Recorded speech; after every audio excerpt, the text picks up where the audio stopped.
Comedy present मुन्ना सावन। अरे का रे अरे ढेर ऐठल पैठल ठीक ना होला। त का करब?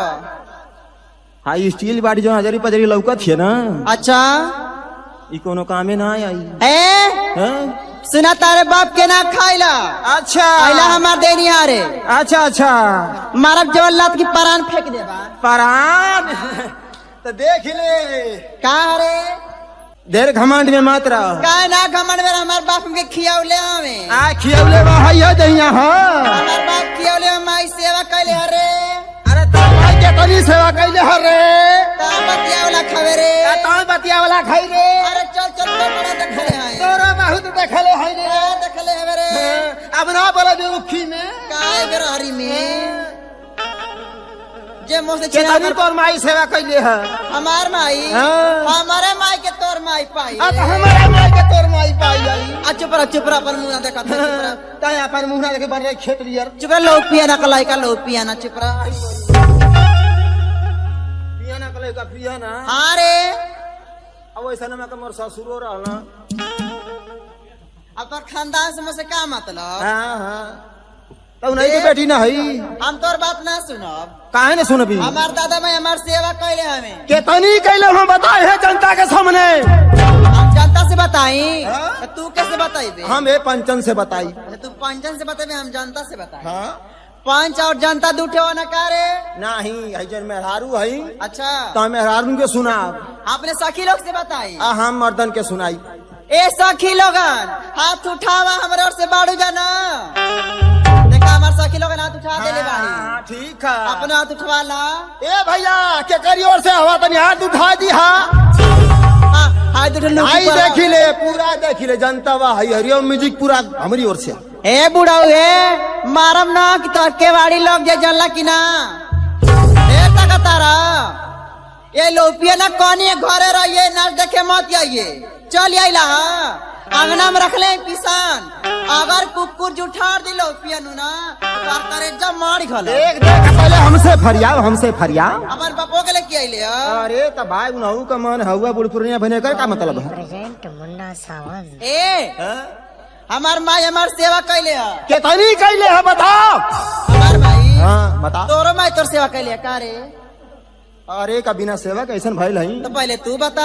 नहीं पहले तू बता। पहले तू बता। पहले तू बता। हम काहे पहले बताई? अरे तू कार पहले कइली ऐसे तो बता पहले। अच्छा पहले मेरा बतावे नी। हां एकदम बतावनी। तो सुन हमार माई हमार कितनी सेवा के कैले। तनी कइले है बता दे। ए हमार राजा हो। देख राजा करेजा फेफड़ा तो कहिए ए हमार करेजा हो। हां ए हमार लहू पियनु हो। देख हमार मूड अड़बड़ गड़बड़ अंड बंड होई गेल। ए सुना हां हम जब छोट सा रानी ना। हां छोट सा अरे इतना बड़ा हेतना बड़का। नहीं नहीं नहीं हाँ। तनी सेवरी बड़कारा हेत बक हां तनी सेवरी हेत बक हां तनी से छोट। अब जगह वाली बात भइल है। हां जब हम छोट सा रानी ना उतना बड़ा हेत तो रहली। अरे 2 महीना का हां हां 2 महीना का लड़की कितनी बड़ी रानी रे कत पियाना। एकदम कुत्ता बड़ा का। अरे मुंह का लाली लगी लेके खेतत रहल हम। 2 महीना का लड़का इतना बड़ा रहे ना। हां हेतत रहली। जब हम 2 महीना के रहली हां तो हमार माई जानता रहा क्या करे? का करे? सुना बताओ तानी। का करे बता। हमार माई ना हाँ। 1 कटोरी सरसों मंगा के। 1 कटोरी सरसों मंगाई के। ओके सिली लोड़ा पिसवा के। सिलड़ा पिसवाई के। ओके बुकवा बना मेरे भर दिया लगा दे रे। ऐसे ऐसे डोंट टच माई देहिया। मेरी माई तो अंग्रेजियो बोलत हिया। ए सुना करे हम तो पढ़ा लिखल आई ना तो कैसे बोला कि अंग्रेजी तो बोले लगली रे। जब हमारे भर दिया लगा दे ना। हां हां हेतरे हेतरे। हाँ छुआ मत। छुआ तो गुदगुदी बरत है। गुदगुदी बरत। ए सुना मेरी माई जब रे भर दिया लगा देना। हां हां तो हमार माई एक काम और करे। आवरी का करे तोर माई? जब बुकवा सूख जाए सूख जा तो 1 ढक्कन करुआ तेल लेके आवे। 1 ढक्कन करुआ तेल। 1 ढक्कन 1 ढक्कन। आओ के पारी पारा देही पे मलत जाए रगड़त जाए। है तो। का छुएले रे मुझाऊ सा। अरे तो दहिया पे ऐसा ही ना करे हरमिया करे बैमाना करे शैताना। रगरात कैसे रल हुई तेलवाई है तो पूछा था। खूब जब बुकवा रगड़ जाए ना हाँ तो धीरे धीरे कुल महल साफ हो जाए हाँ। तब ना स्टील बॉडी बनल बा। आई भैया देखा स्टील बाटी बनल है करमाई एक ढक्कन तेल और एक कटोरी सरसों। हाँ तोरे माई के बात छोड़, अरे बाप रे बाप, मोरे माई के बात सुन। तोरे माई को हाँ। पर तोरे माई तोर सेवा कैलिया का। तब बन आई देखा थी दारा सिंह भयल हिये समय। दारा सिंह का मामा बैलवा। मोर माई एक दौरी सरसों लिया आई के अब ओके भरसाई भुजवाई के अब मोरे चाची का वो खरी मंगाई के अब मोरे दादा का मुसर लिया आई के दादा खूब लबर लबर लबर लबर लबर लबर वही में खान देगी ना। तब कहा कि ये बेटा चितकाबर, का कहे तोर माई।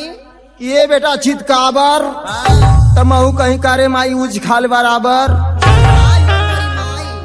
अरे करम की धर्म अरे दादा। अरे तो माई मीसे खाती छोट लड़का के कैसा बोलावे ले। अच्छा अच्छा ही बात बा। हाँ। अरे बाप हो बाप। आ जाना थई का हो तोर माई का साड़ी पहिरा रे। अच्छा तोर माई साड़ी पहरे का। पहले के मेहरारू कैसे साड़ी पहिरा, अरे कैसे पहरे हो। पहले के मेहरारू साड़ी ऐसे पहिरा कैसे पहरे। आ कछाड़ मार के आपको छौटा है ही तरह खोसी ले। आ जाना थई का हो। माई हमार कैसे मिस है। हाँ कैसे मिसे। यही तरह देख, यही तरह गोड़ पसार ले आ गोड़वा पसार ले हाँ। आ यही तरह लइकवा है तो सुताए ले। लड़का सुता ले। लइका हमके सुताए ले एकरे बाद खूब हुमच हुमच के मिसा ये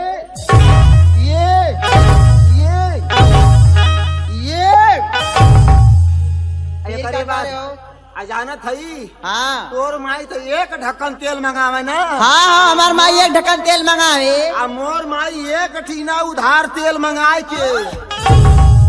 एक टीना उधार तेल। हाँ, तोर अरे बाप रे बाप। हाँ। अरे तोर माई एक टीना तेल से क्या करे रे, पूरा घर भर का मालिश करे का रे। ए, सुन सुन बतावत हई का हो? आ जानत हई आज मीस के बुकौवा छोड़ा दे की ना हाँ। तो हे तेरे फुनिया पकड़ के तेलवा कैसे लगावे। अंगुरिया बोर के तेलवा में अच्छा यही तरह करा ये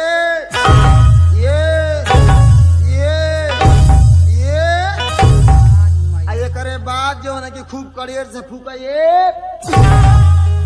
ई बता का हो। अपने माई के बहुत बढ़िया बखान और बताऊ। का हमार माई माई तोरे माई नियर का रे। लेकिन मोर माई तो छुच्छी में फूका तोर माई कथू में ए फूका। बक